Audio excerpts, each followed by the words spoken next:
So I came along West Michigan Street alongside Interstate 35 on the other side there and arrived at this pedestrian and bike bridge across 35.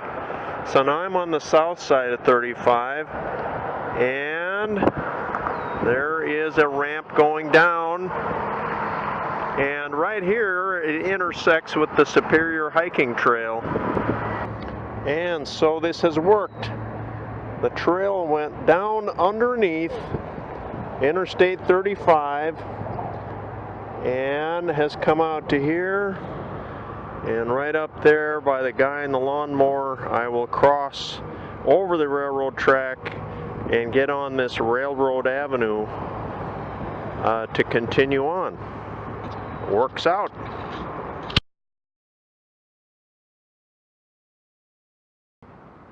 There's the William Irvin, an old iron ore carrying ship that was retired, and now you can tour. I toured it years ago. Very interesting. Right here at the lift bridge, get a close look at it.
Now the bridge is raising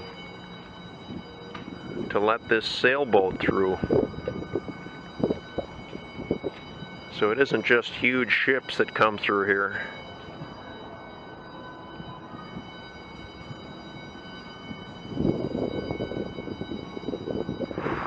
I'm on my way again and headed back toward Minneapolis.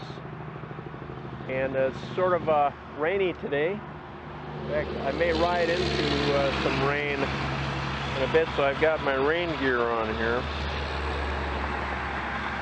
And coming out Grand Avenue, then I've been able to go a couple of miles on the trail.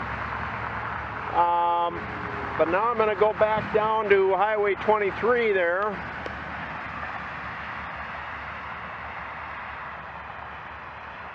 There's a trail going farther on up, but there's a closure up there several miles. They don't offer any good detour. And so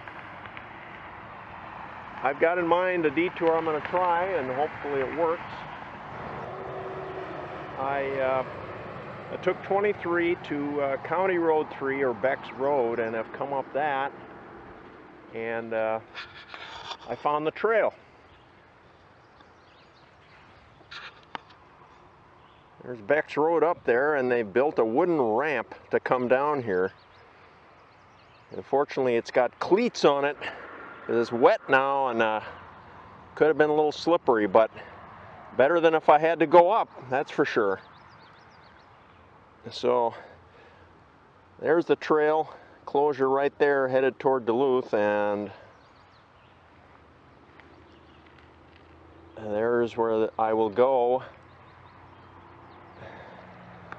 Looks nice.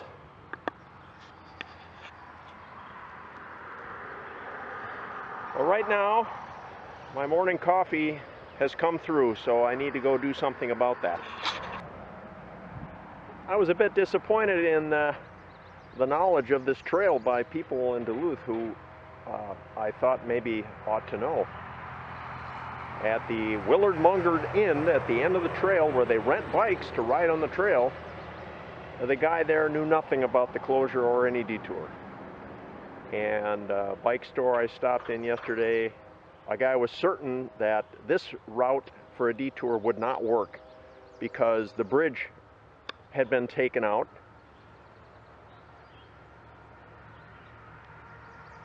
The bridge is there. And so then another bike store I stopped in yesterday, they knew nothing at all about the closure or any detour. So basically, I figured it out for myself by looking at Google Maps and the Minnesota DNR website.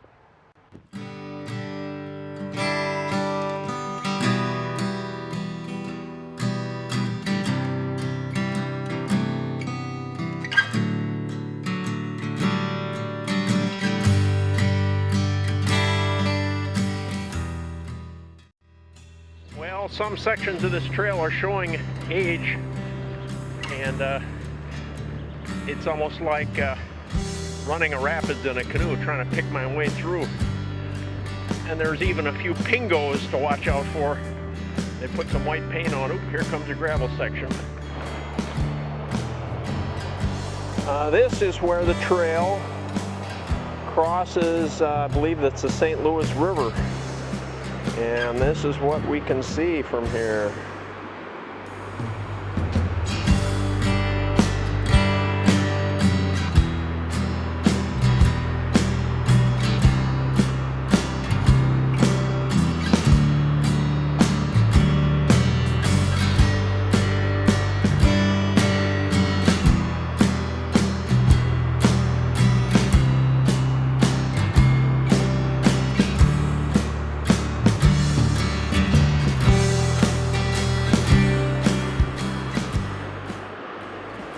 I stopped for a rest, and I've been on this trail for 2.5 hours now, and I've not seen one other person on a bicycle.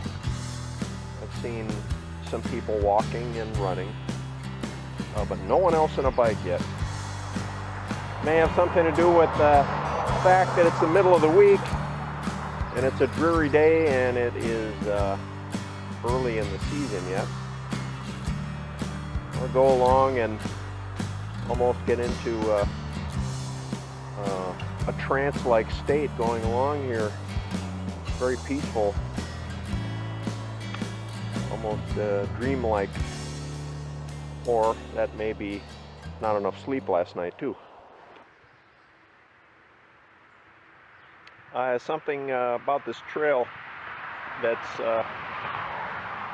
bugging me is they have a mileage marker every mile, and there's a couple things that bother me with that. First, the fact that they're there in the first place, you tend to want to look at them, and it gets to be like marking days off on a calendar.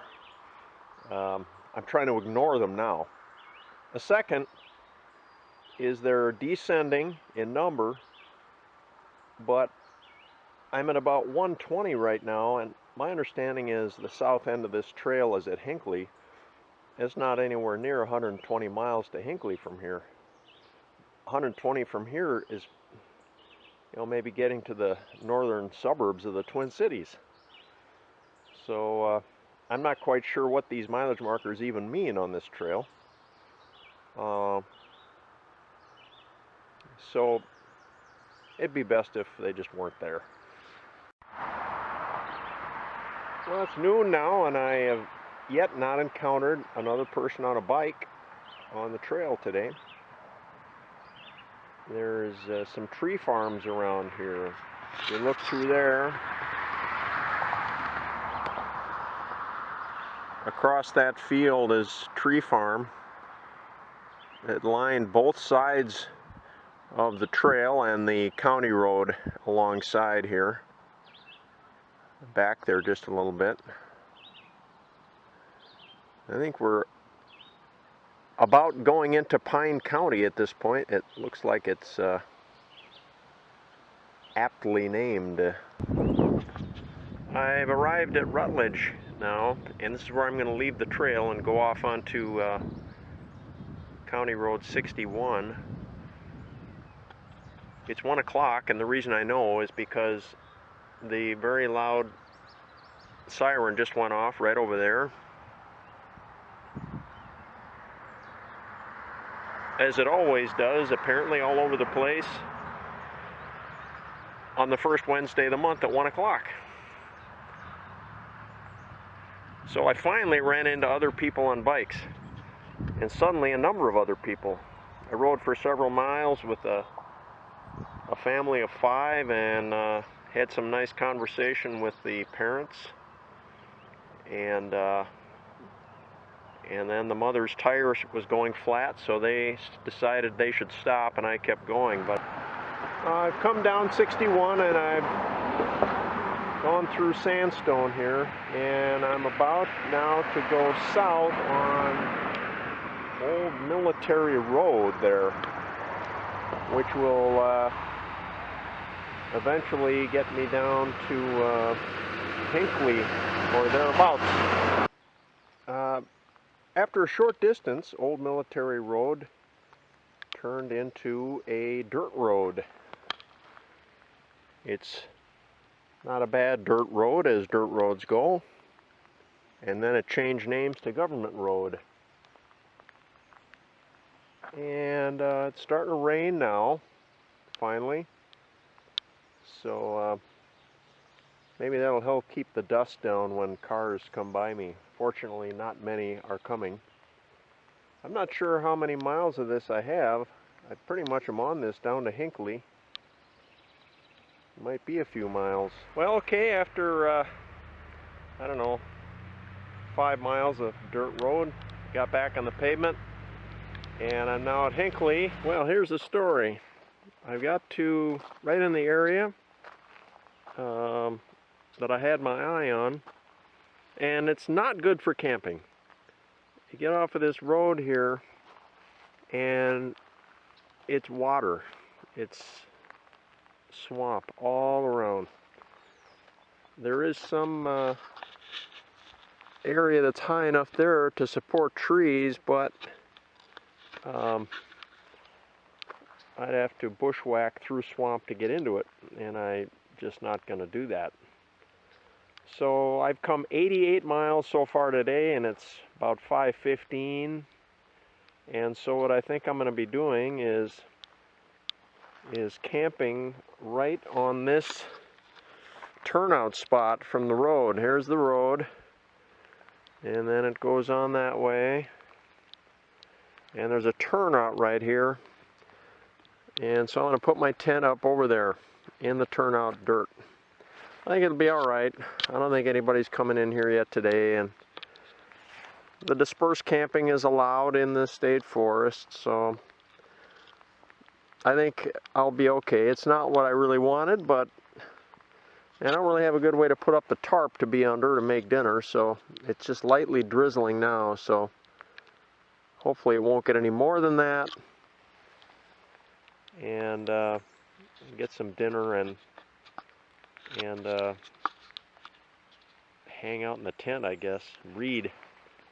But as you can imagine, with water all around, it's just lousy with some mosquitoes here. I had just put on some mosquito spray on the only exposed spot right now that I've got, and that's my face. And they're just all around me right now. So anyway, that's a story. It's better than nothing. It's not what I hoped it would be, but it's different.